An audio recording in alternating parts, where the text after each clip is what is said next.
La nuit obscure de l'esprit. Deuxième strophe, troisième vers. Rappel, ô l'heureux sort.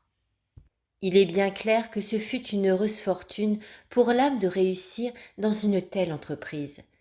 Sa sortie en effet l'a délivrée du démon, du monde et de sa propre sensualité, comme nous l'avons dit. Par le fait même qu'elle a conquis une liberté d'esprit précieuse et désirée de tous, elle est montée des basses régions aux régions supérieures. Et de terrestre et humaine qu'elle était, elle est devenue céleste et divine.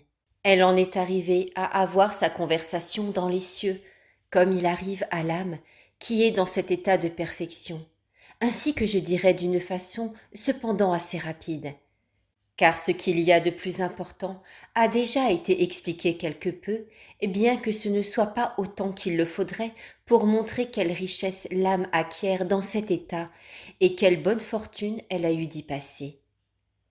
Ce que je me suis proposé surtout en effet dans cet écrit, c'est d'expliquer cette nuit de la contemplation à beaucoup d'âmes qui s'y trouvaient et qui n'en avaient pas connaissance, comme je l'ai dit dans le prologue.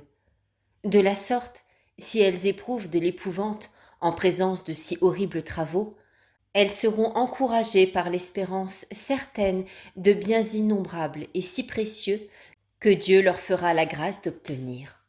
Outre ce motif de bonne fortune, l'âme en a eu encore un autre dont elle parle dans le vers suivant. J'étais dans les ténèbres et en cachette.